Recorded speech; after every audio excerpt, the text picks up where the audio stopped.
Hey, what's going on, guys? I want to read another couple of historical quotes about Jesus. These are quotes outside of the Bible.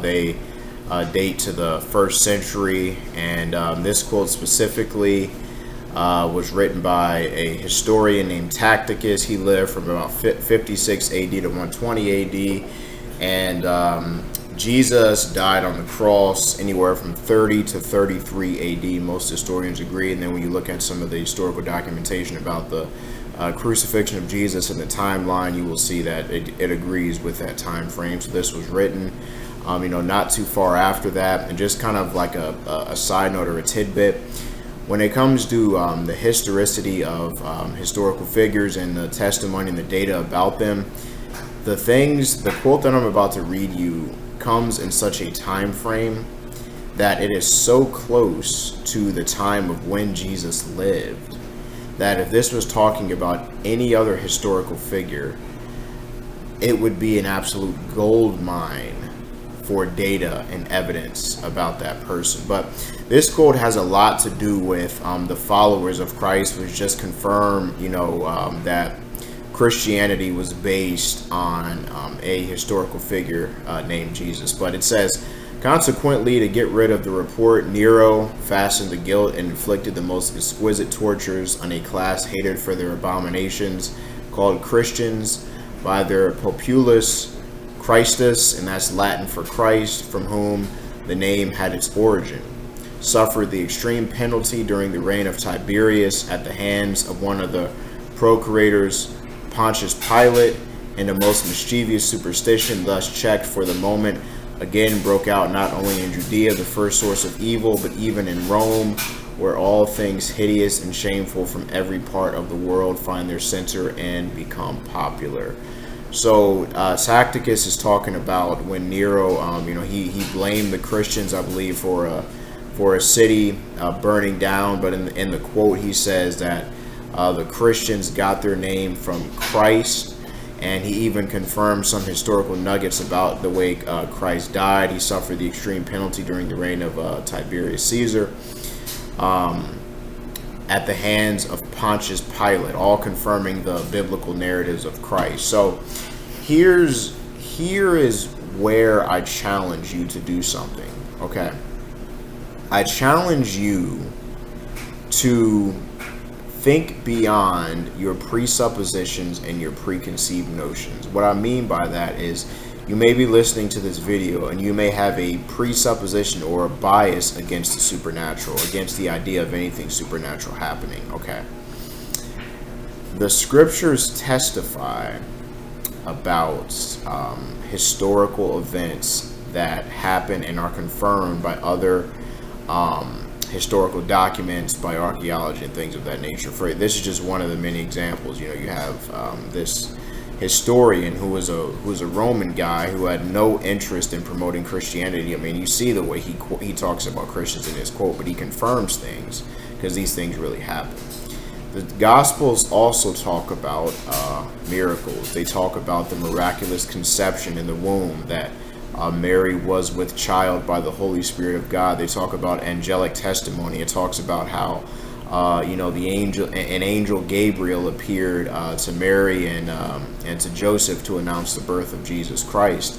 A host of angels come and start praising God, and Jesus is healing people in the Gospels. You have Jesus raising people from the dead. You have Jesus himself eventually rising from the dead. Okay. Now, there are other quotes we can look at, and we're going to do those in a later video, but there's other quotes that also allude and confirm that Jesus did do supernatural works. It's a quote, I believe it's from the Talmud, and it's in the 2nd century AD, where the Jews, the non-Messianic Jews, were trying to say that Jesus did his miracles because he was a sorcerer and he got his powers from Egypt, from sorcery. That confirms that around that time period, there were clearly reports of Jesus doing supernatural deeds. If there weren't, why would you need to say that? Okay. So where I challenge you with your presuppositions is if the only reason you say that the Bible and what it says about Jesus is not true or something like that is because of your bias against the supernatural, I challenge you to grow past that bias and look at things with an open mind. Because the gospel records historical things about Jesus, but you can't just pick and choose. You can't just say, okay, maybe he was crucified in this way because these other historians talk about it, but when it's talking about these miracles and all these other things and angels, that's clearly myth. The author just added that for shock value.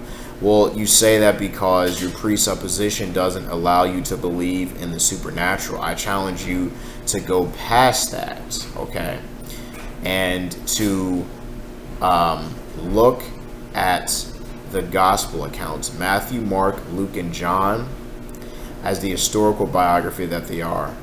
Because if you look at the writing style of the gospels, especially I think John's gospel, it carries with it the writing style of a Roman biography.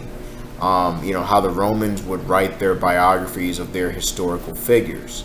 And the writing style is very, very similar, if not verbatim, the writing style of, the gospel accounts. So the gospel writers are clearly seeking to write a historical narrative about a man called Jesus of Nazareth. Now, they have different goals with their accounts. For example, Luke, he states his goal at the beginning of his account. He wants to write an orderly account of the life of Jesus Christ to somebody named Theophilus. Now, whether or not this is a man that Luke knew, or is he talking about he's just writing to lovers of God in general, because that's what Theophilus means. But either way, Luke wants to write to his audience a historical account in order of Jesus Christ.